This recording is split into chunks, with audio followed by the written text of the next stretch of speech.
Hello everyone, we got some leaked information about Throne and Liberty, which is the upcoming MMORPG from NCSoft, and I would like to share it with you. The person who gave us this information is a fellow YouTuber named Ginger Prime, and I will have his link in the description to check him out if you are not aware of him already. He was able to speak with someone who played the alpha test of the game in Korea, and he shared his experience. Be sure to stay till the end of the video because we learned some crucial details about the game. The alpha test lasted 2 weeks, and the person who played says he enjoyed every day of the testing period and had a lot of fun. The maximum character level in the alpha test was 60, and I don't expect the level cap to be much higher than that, if not the same.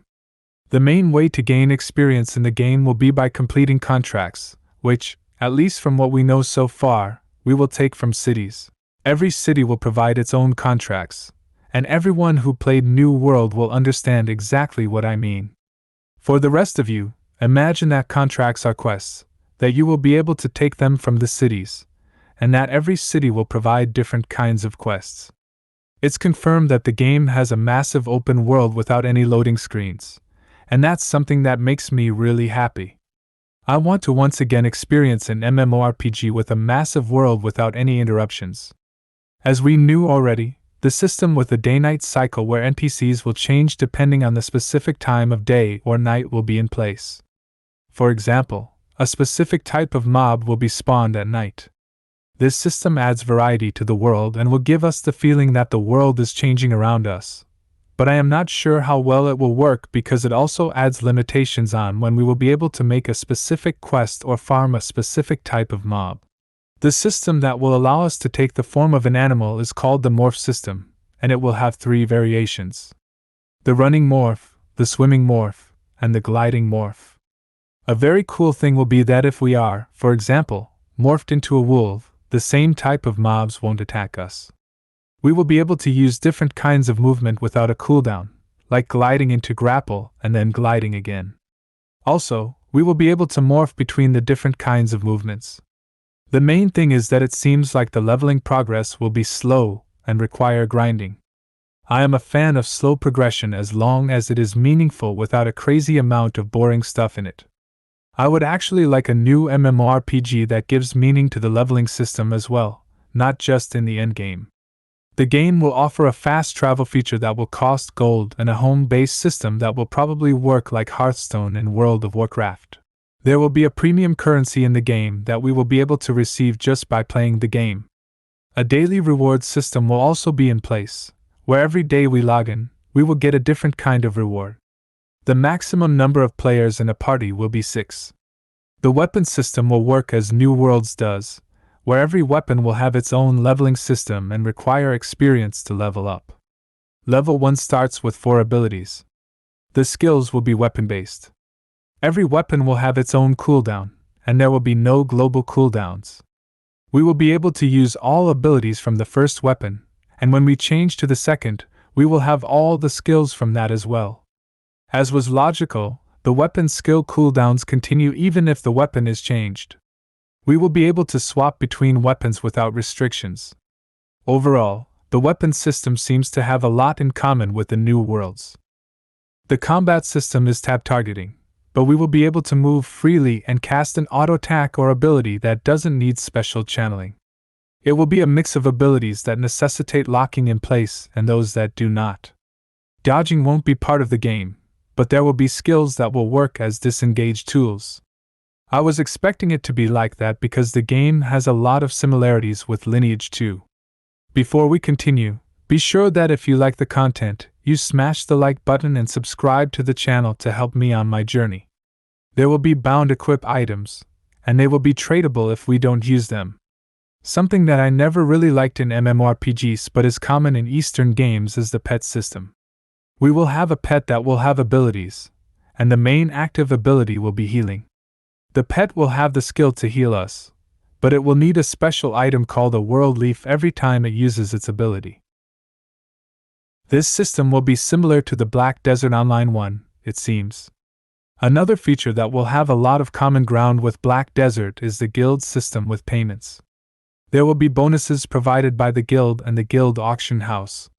The game will have an auction house, and I find it very logical because it's the best way to buy and sell things. There will be both PvE zones and PvP zones. Open world PvP will be a thing, but the bosses seem to be PvE only, and that's something that makes me curious because I was sure that the bosses in this game would encourage massive PvP battles. It might mean that the boss area itself will be PvE only, but I hope that the area around it will be PvP because that's one of the best things in NCSoft games. The character creation seems to be really good with a variety of options, but to be honest, it's the last thing I am interested in. I totally understand if it's something you would like for role-playing reasons. Open-world dungeon monsters become harder and harder as we progress deeper into them. That's something really nice because it will give us a reason to progress deeper into the dungeon, and I assume the rewards will be better as well.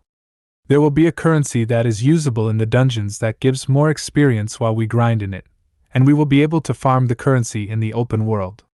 That's something really good because it will give us a reason to farm both open-world monsters and dungeons, and it creates a nice balance. Crafting and gathering will be good, but not as good as in the New World, as the leaks say.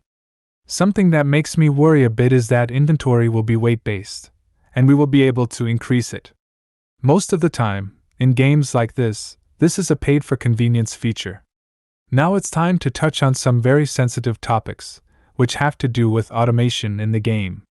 The very good thing is that the game will have an auto-loot system.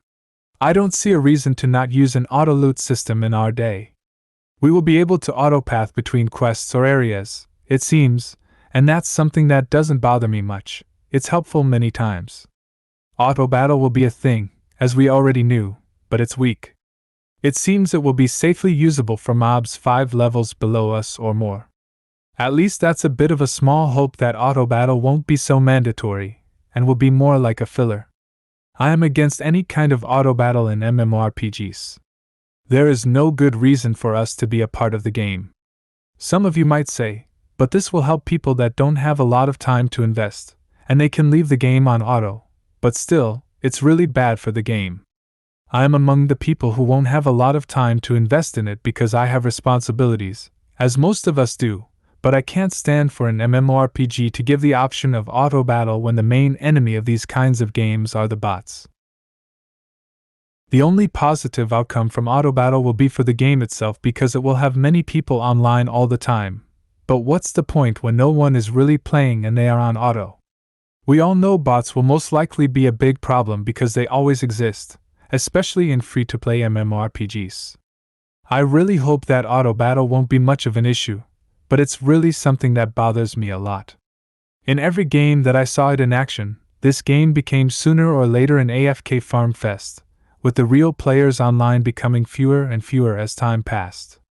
Sadly, I see some things, as many of you do, that ring a bell for how good the game will be and what the monetization will be, but as always, I will take a big breath full of hope, be positive, and be excited for the game because I really wish it to be good and I will have a chance to experience it with my buddies that played Lineage 2 so many years ago.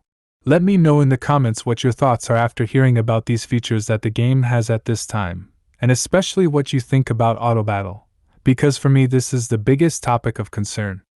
I hope you had a great time, and if you stayed until now, you are a legend. Don't forget, if you would like to support my effort, to like the video and subscribe to the channel to get notified when new videos come out. Thank you very much, and see you in the next one.